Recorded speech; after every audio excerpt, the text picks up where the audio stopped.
Because we have to work together. Parents have to work together. We're I a want more partnership, for we're them. stakeholders. So It's I'm like, me they out can there. get there, I'm gonna get them here. Yes. And we have to let our parents know you can still party.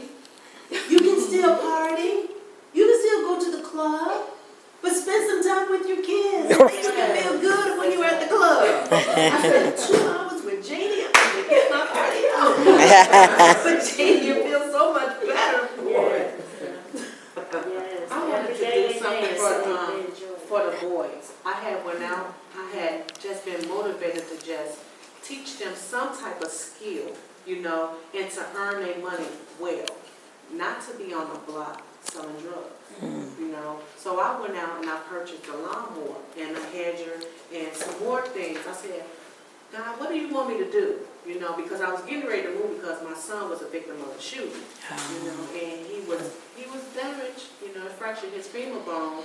But I said, it's so many of these young men that come to me and say, hey, Mama, and I'll be looking, these kids don't even know me. But by me being around the other kids, they speak to me, how you doing? Even, like I said, the gangbangers, they look after my kids. Miss Williams, I saw your son right here, but I made sure he got home safe because they were shooting down there. Okay, thank you, baby. You know, then if I hear something happen to them, I go searching for them. Now, why was you out on the corner? You know, so I said, God, what is my purpose? You know, everybody has a purpose on this earth, and I have always loved children before I even had children. So I said, I'm gonna go out here and get me a lawnmower, purchase me a lawnmower, and I'm gonna look on how to keep up, you know, the grass. So I'm gonna be committed to teach some of these children, some of these young men, how to make their honest money. That's good. I need to bring my brother over there. I mean, that white cut. Yeah, right. Because my kids, they go out when it's, you know, the heavy snow. I make them go out. I bought them boots, not no expensive boots, no, some snow boots. Go out there and make that money, you know. And they come back, they be so excited about making their own money. They can spend their own money. And now they have their own personal customers, you know. You know. That's wonderful. Jenny? You know, I keep thinking about those kids that you're working with. Denny. You're a GAM. There has to be. Denny just got her law degree. She got licensed in Illinois and New York, and where else, Denny? She passed New Jersey. New Jersey. So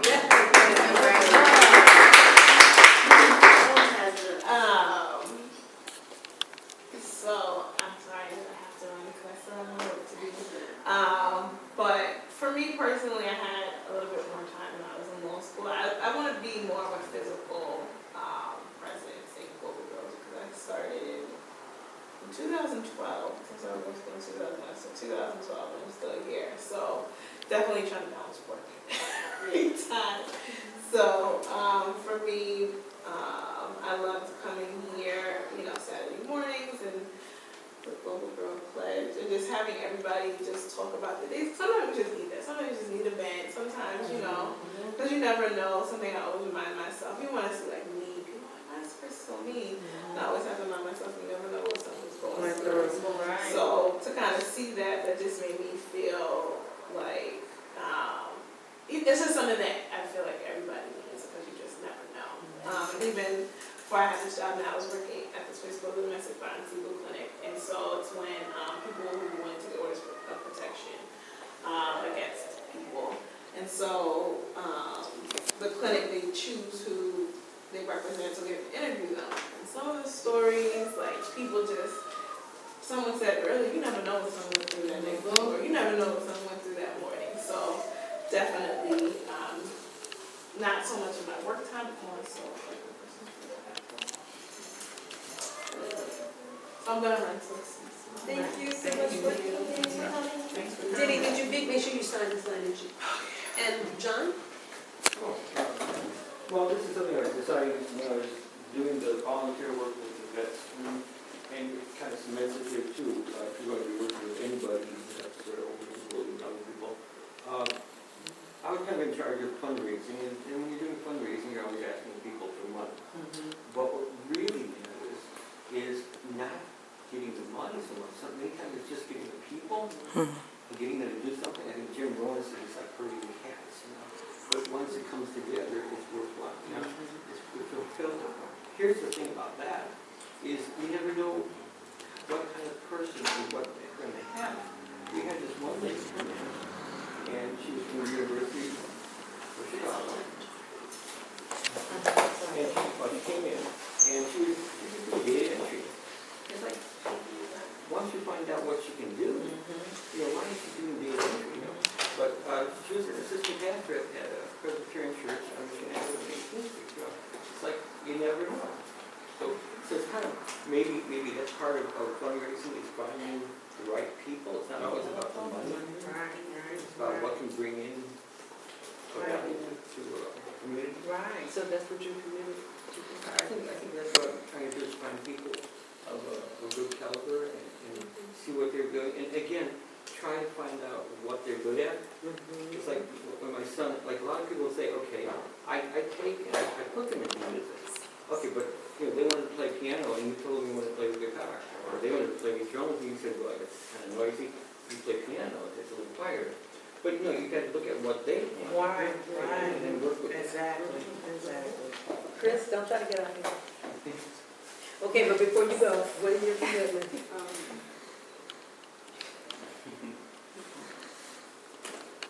He's going to donate some artwork to the studio. This is a fabulous painter. She's an amazing painter. You are. You are. I love your artwork. She was in my play. I did my version of the Vagina Monologues. Chris was dancing to this song because he real good. She tore it up. I'm sorry, Chris. I had to get you.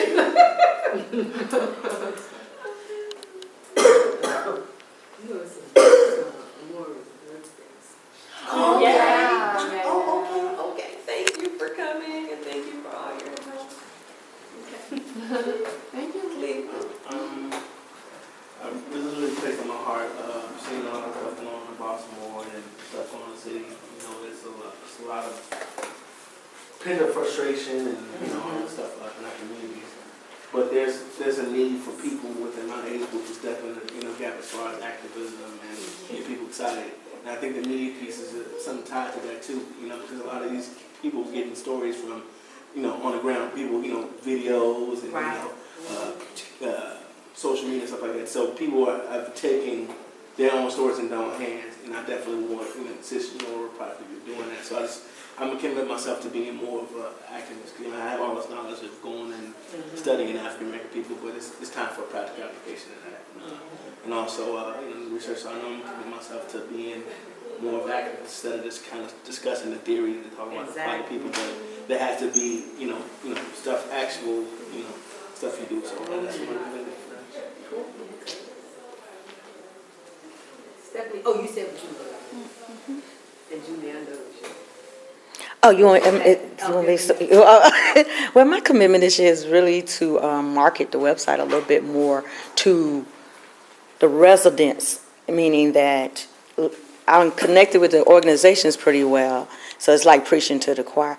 So the whole thing about connecting more with people who are not aware of the resources is like really, I guess, couldn't say going door to door at this moment now, where people can know more about what's going on inside your community. Because I'm a strong believer, if you don't use the things you have in your community, you will lose them. And that's what even made me really create the website, the show. But I need people who not coming to these meetings to know about these meetings. So for me, this year's totally coming in of marketing the website more for people to get more aware, to get on there and see what's happening in your community other than, again, ABC, NBC, and that's what made me tell it towards the southeast side, because we have so much of resources. We do still have a lot here. You may think you don't, but we do have a lot here. Not you guys, though. That's the thing. Like I say, it's like preaching to the choir. You got the people that's not here are the people that I'm trying to reach right now. Right? So that's my goal. Well, perfect segue. That's basically what I got from this as well.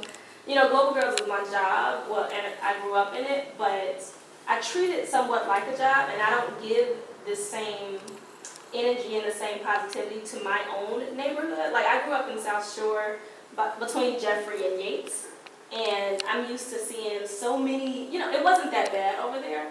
Now I'm like Washington Park, I'm nearly Grand Crossing, and it's just so much worse. And, you know, I see my mom and the people from the school, they all get together and just talk about how bad it is, rather than instilling that community aspect, you know, getting rid of the gossip and actually being able to. So I'm going to try to see, because they already have a relationship with each other. The whole block knows each other. They're just doing nothing positive with this relationship. So that's what I'm definitely going to try to research and, you know, talk to y'all about y'all block club. But we need that back. We don't have that community. I'd be so happy No to one help on you the do block that. wants to get to know each other. Right, I don't exactly. understand that. Well, you might be surprised. Like, I know, like, I've been living on the same block for 26 years. I moved directly across the street from my parents. So it's like, I've seen so many people come and go. People stay to themselves. I mean, I'm the type of person, honestly, like on TV, you move in, I'm bringing you a cake. That's how I am, because that's how my grandmother was. She bakes, she's bringing you something. I'm welcoming you to the neighborhood. They slam the door. Oh, yes. And I'm like, Yeah. they're like, I'm not gonna eat this. Okay, throw it in the trash. But this is me welcoming you to my block. But everybody, they're so afraid. They will not. You speak, it's like. We have no block club anymore. When all of the elderly passed away, when we have all these young people, no one, there was a party outside by themselves, drinking, smoking, and I would call the police. Right. But there's no block club. You have children, but you don't want them to come play with my children. You see, I have 4 girls, and they're in the house because they're afraid to go outside. But I have all these kids on the block. Why don't they just play together? You know, it's just the parents just think they do not want to be friendly. And I'm not used to that, you know. And it's like, what else do I do? I tried, I brought you a cake, you slammed the door. What am I supposed to do? And I know they like, people don't do that because they're not used to it. Well, you know what, I'd say, let's try a couple of things at a time, because it seems like a lot of people have that same thing. So, let's just try a few things at a time. Maybe that could be our next meeting, our next gathering. What can we do? Maybe we can post my block is beautiful video. And just make everybody talk about what is great, what is beautiful about my block. I can get my block. Because if we can take the, right, if we can get the neighborhood, our blocks to act right, then that's going to part with the other blocks. Then we can clear all this violence, you know, because we getting to know each other and we stopping it. You know, I'll pat my baby on the back and say, you know, and I'll pat yours on the back, you screaming and hollering at me, don't touch my child, you know. Oh my No, goodness. but he did something wrong. So, Ryan? Get it Oh, done, that's right? right. Come on, right, girl, next Yeah, week. You committed? Yeah. yeah, she stayed us already. I do love the idea of the block, bringing back the block club. Bring it I think back. that would be amazing. Everyone watches. And not everybody's going to be a part of it. So Yeah. get ready. Not everybody's going to be a part, but that's okay, because not everybody's going to be a part of anything. Yeah. I see a video, I see us doing a video and posting it on like our social media pages. And also maybe inviting people in the neighborhood to come and watch the video. Yes. I think that would be amazing. And even if they reject us, oh, we reached out to them. That's the. And you don't know, today they may feel that way, but tomorrow, or the next year, or whenever. Exactly, and you never know until you try. You never, somebody could look mean as day, then you talk to them, they're like, whoa, they're a total different person. So I think that's what we need to What you stop. doing, sneaking up on not me? judge them. So, we got 2 people.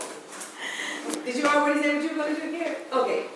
So my commitment. Make more wine. Next time, Oh, Karen makes amazing wine. Yes. Oh, that's good to know. You should start that off with the